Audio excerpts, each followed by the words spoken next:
Zahvaljujem. Ja ću pokušati ukratko unutar 10 minuta koliko imam na raspolaganju objasniti zašto smatram da je potrebna promjena izbornog sustava u Republici Hrvatskoj i zašto smatram da je najbolje da se to uradi izravnom demokratskom voljom naroda kao nositelja suvereniteta. Uvjeren sam, a daću i neke argumente za to, da postojeći izborni sustav i politički sklop, politička dinamika koju on obilježava i reproducira potiče prljavu političku trgovinu kako prije samih izbora, kroz koalicije i koalicijske kobasice, tako i poslije izbora. Navešću za jedno i za drugo konkretne primjere. Također, zašto unutar stranaka potiče poslušništvo, neodgovornost i sklonost političkoj trgovini. I zašto bi predložene izmjene barem donekle poboljšale i okrenule tu tendenciju prema sve lošijem i lošijem sastavu Sabora. Ja sam više puta javno o tome govorio i u par tekstova pisao o jednoj zgodi osobnoj, a to je da mi je iz jedne knjige koju nisam koristio kao student iz osobne biblioteke ispao podlistak Večernjeg lista iz 1995. Taj podlistak objavljen je nakon tada održanih parlamentarnih izbora. U njemu je bio sastav tadašnjeg Sabora, dakle Sabor prije 23 godine. I listajući malo, gledajući to kako je tada izgledao Sabor, šokantna mi je bila spoznaja koliko se razina prosjeka saborskih zastupnika, čast izuzecima, srozala. Bez obzira, tada je najjači bio HDZ, pa je bio HSLS, pa SDP, pa HSP, ali to su golemom većinom bili ljudi s imenom i prezimenom. Dakle, ljudi koji su imali težinu, bilo da su ostvarili kroz profesionalne karijere, bilo da su ljudi poznati i prepoznati bili u svojim zajednicama, ponavljam, bez obzira na političku orijentaciju.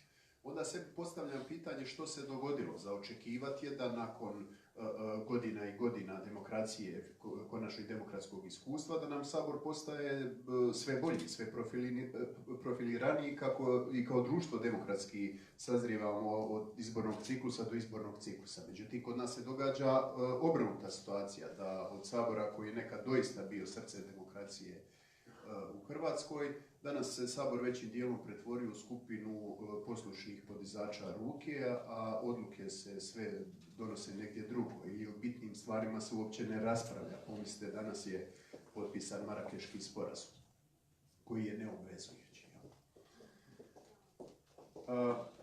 Već 2014. godine inicijativa koja se tada zvala Birajmo zastupnike imenom i prezimenom prikupila je više od 380.000 potpisa za raspisivanje referenduma o promjeni izbornog zakona, točnije 380.649.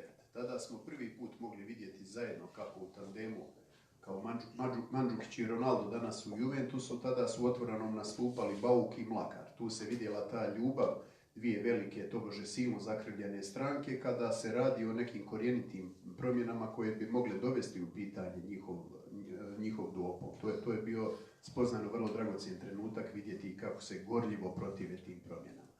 A i danas mi imamo neke medije i neke javne osobe koje stalno govore sve najgore o našoj državi i društvu, da sve skupa nije imalo smisla, da je Hrvatska promašen projekt i tako dalje, ali vidi nekog čuda kad netko pokuša nešto promijeniti kao inicijativa, onda se tome silno protive. Dakle, sve je grozno, ništa ne valja, mladi bježite iz ove države, vi stari nije trebalo stvarati, ali ni slučajno nemojte ništa mijenjati.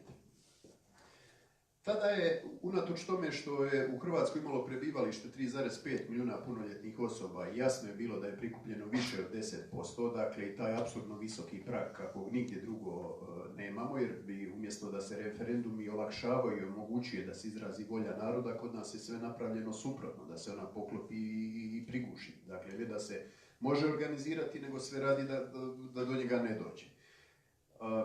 Tada je bio ministar Bauk je priopćio da su u Hrvatskoj registrirana 4.042.000 još nešto sitnog birača, dakle nije prikupljeno 10%. Što se dogodilo u međuvremenu, od jednog prikupljanja potpisa do drugog? Imali smo dvoje parlamentarne izbore u godinu dana koji su doveli do krhkih vlada, vratolovnih koalicija i najsramnijih političkih trgovina viđenih u Hrvatskoj novijoj povijesti. Dakle, sve to što se događalo je u biti potvrdilo da treba mijenjati izborni sustav. Što se dogodilo? Evo, zamislite da ste na prošlim izborima bili skloni lijevoj koaliciji, dali ste glas za listu koju je predvodio SDP. Na toj listi bio je ušlepan i HNS, njihov manji koalicijski partner. I što se dogodilo? Vi sigurno niste glasali zato da taj dio te liste održava HDZ-ovu vlast. Isto tako, s druge strane, ako ste glasovali za HDZ, teško da ste glasovali, da ste imali u primisli da bi vam HNS, strančica od 1% koja je s druge ideološke strane i na drugoj konkurentskoj listi, da će vam oni voditi obrazovnu reformu koja će odlučivati o formiranju vaše djece i unuka. Dakle, vrlo brzo se događa sa svih, i s jedne i s druge strane, ono za što nitko nije glasovao, ili barem razborito pretpostaviti da je bilo tako. Dolazi do ponovnog organiziranja, prikupljanja potpisa, o tome će više reći ljudi iz same inicijative, profesor Podolnjak će dati pravni aspekt sigurno kvalitetno i kolega će govoriti o nekim drugim vrlo zanimljivim stvarima, ali ukratko bih se zadržao samo na 3 važna elementa ovog predloženog referenduma, za koja smatram da su sva 3 jako važna i potrebna. Prvi se odnosi na povećanje broja preferencijalnih glasova, drugi na uvođenje elektroničkog i dopisnog glasovanja i treće na onemogućavanje manipulacije manjinama u političkoj trgovini oko formiranja vlasti. To je ovo što ovi zovu dokidanje prava manjina. Vidjet ćemo zašto to nije nikakvo dokidanje prava, jednostavno zato što svi manjinci mogu glasovati kao svi drugi građani, što golema većina njih i čini, ili imaju mogućnost glasati za posebne manjinske liste. Dakle, kada bi oni mogli glasovati samo za manjinske liste, a onda tako izabrani zastupnici, unatoč tome što su pravilno izabrani s puno manje glasova, ne bi smjeli odlučivati u sastavu vlade, da bi se moglo govoriti o diskriminaciji. A ovdje oni imaju jednu privilegiju uz sve ostale građane, ako baš žele da glasaju za te sigurne predstavnike za koje se pretpostavlja da će u Saboru artikulirati specifična pitanja vezana za tu manjinu, a ne politički trgovati oko sastavljanja vlasti. Što se tiče preferencijalnog glasa, nakon što je oligarhija vidjela da je prikupljeno 380.000 glasova pretprošli put, ajde kao dali su nekakav mali ustupak, pa su promijenili da jedan glas se može dati preferencijalno, ali su postavili prag od 10%, da taj mora osvojiti više od 10% od cijele liste da bi se onda pomaknuo prema gore. No, unatoč tome, tom ograničenju u Sabor je ušlo 11 zastupnika, zahvaljujući samo tom jednom, pa i tako ograničenom pragu preferencijalnom glasu, koji su preskočili one iznad sebe. I to je pokazalo neke vrlo zanimljive omjere. Da nije bilo tog praga, u samo jedan preferencijalni glas imali bismo 30 zastupnika izabranih mimo redoslijeda postavljenih od partijskih šefova na listi. S 3 preferencijalna glasa vrlo je jasno da bi se stvorila potpuno drugačija politička dinamika, prije svega u pogledu biranja kadrova. Jer zastupnici danas umjesto biračima eminentno podnose račune šefovima stranaka, a poltronstvo je najvažniji talenat za ulazak u Sabor. Pa, što je pokazao jedan glas? Da sadašnji predsjednik Sabora Jandroković je dobio samo 808 preferencijalnih glasova. Toga nije priječilo da jednu zastupnicu koja je dobila 10.471 glas, dakle 13 puta više od njega, nazove politički marginalno. Uzmimo da je zastupnica visoka 1,70 m, znači to je kao da vam dođe neko malo biće od 13 cm i kaže ženi od 1,70 m vi ste marginalni. Takav je omjer između Jandrokovića i ove zastupnice. Uopće nije važno ko je. Mitski Saucha koji je odlučujući faktor politički u Hrvatskoj u jednom trenutku, dobio je 534 preferencijalna glasa. Sad tako jednoj bazi nije teško okrenuti leđa. Zatim, ministar Božinović je osvojio 472 glasa, a on danas u Marakešu potpisuje sporazum koji može katastrofalan biti za budućnost svih nas. 472 glasa osvojio Božinović. Jednom sam rekao da je to manje ljudi nego što se okupi na prosječnim hercegovačkim svatovima. Evo, to je legitimitet naših moćnika. Primjer HNS-a najbolje pokazuje do čega su do sada dovodile predizborne koalicije koje bi uvođenje 3 preferencijalna glasa potpuno obesmislilo. Dakle, nije bilo nikakve potrebe da se zabranjuje predizborno koaliranje sa 3 preferencijalna glasa, jednostavno logika je taka da se to ne isplati raditi, jer bi taj koalicijski partner svako bi glasao preferencijalno za svoje. Evo, HNS je danas vrti se oko 1% podrške birača, unatoč tome oni nam vode reformu obrazovanja, što je kapitalan projekt za kojeg u normalnim zrelim demokracijama je preduvjet najširi mogući konsenzus i najjači mogući politički legitimitet. Tako kod nas je to smokvin list koji se eto dadne za sramnu političku trgovinu. A sve kao rezultat nakaradnog izbornog zakona. Druga točka ide brzo prema kraju, dopisno i elektroničko glasovanje je jednako važno. Ja sam prije sat vremena sam platio neke račune preko ovog mobitela i platio sam parking.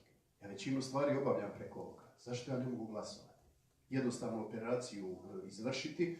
Primjerice u Estoniji, koja je usporediva po svemu s Hrvatskom, Estonija je već 2005. prije 13 godina uvela internetsko glasovanje tad na lokalnim izborima. Na zadnjim izborima 1/4 Estonaca, 25% je glasovalo e-putem. Dopisno elektroničko glasovanje uvelike preporučuje i Venecijanska komisija. No naši vladajući koji u svemu slušaju Brisel, trče na svaki mig iz Brisela, zanimljivo ovo nisu poslušali, da to treba uvesti.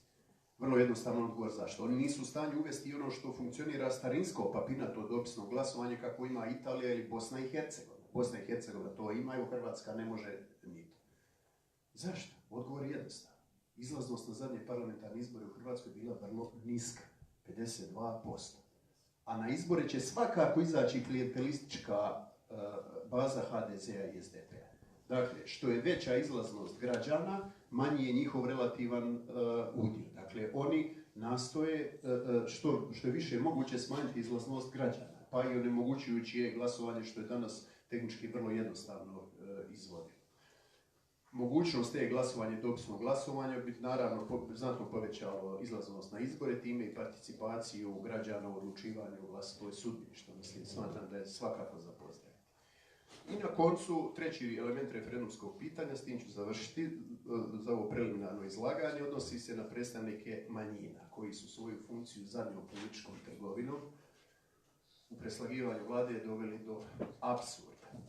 Bilo bi najlogičnije da se Hrvatska povede za većinom evropskih zemalja koje nemaju rezervirana mjesta za manjine. Austrija, Češka, Mađarska, Italija, Litva, Nizozemska, Poljska nemaju predviđeno tako nešto, iako neki od njih imaju znatno veći udio manjina, recimo Luksemburg 36%, Nizozemska 23%, Estonija preko 30%, ali nemaju predviđeno fiksna mjesta za manjine. No, ajde. To u jednom trenutku smo uveli i postojao jedan običaj, nešto što nije bilo zakonski normirano, ali je bio samo razumljiv, dobar običaj, a to je da predstavnici manjina, izabrani uz puno manje glasova, dakle na privilegiran način, sačekaju da se formira većina i u pravilu onda oni stanu uz tu formiranu većinu glasovima svih građana, među kojima su, ponavljam, golemom većinom i pripadnici njihovih nacionalnih manjina koji se odlučuju glasovati kao i svi drugi građani.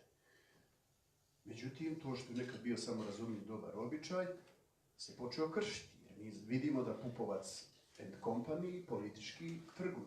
Ne samo da politički trguju, nego se postavljaju kao gospodari života i smrti u Hrvatskoj, a onda vidimo i slučajeve monstruoznog političkog bahaćenja kao zadnje izjave gdje se ljude koji su uhićeni i osumnjičeni za ratne zločine kaže da je to udar na manjinu. Pa zamislite vi dokle to ide. Je li to značilo da je neko ko je hrvatske nacionalnosti uhićen za ratne zločine, to sad udar na sve Hrvate na većinu. Ovo je sve posljedica nakaradnog izbornog zakona koja takve političke marginalce, bez baze, bez potpore, dovode u situaciju da odlučuju o našim sudbinama. Ponavljam, najviše nekako se bilo diglo povike na prijedlog ovog pitanja, ne radi se ni o kakvom diskriminiranju, ne radi se ni o kakvom gubitku stečenih prava, jer ponavljam, to bi se moglo govoriti kad bi pripadnici manjina morali glasovati za manjinske liste, a onda tako izabran zastupnik ima ograničenija prava. Oni imaju izbor glasovati kao svi drugi građani, imaju ovu specifičnu privilegiju ako je žele koristiti, ali onda u svijest da tako izabran zastupnik će sačekati da se formira većina, neće politički trgovati. Mislim da su sve ove točke, sva ova predložena referendumska pitanja pogođena. Javno sam to podržao, mislim da sam dovoljno argumentirao i da bi stvorili, preokrenuli političku dinamiku u Hrvatskoj. Ne bi preko noći dobili najpametnije, najbolje političare na svijetu, ali sam uvjeren da bi iz izbornog ciklusa u ciklus se situacija raščišćavala, da je politička scena bila sve kvalitetnija i sigurno više odgovorna građanima, kojima bi bilo omogućeno, prije svega zahvaljujući i dopisnom glasovanju, da i šire participiraju u odlučivanju samima sebi. Tu ću sada stati i prepustiti riječ drugim suradnicima. Hvala.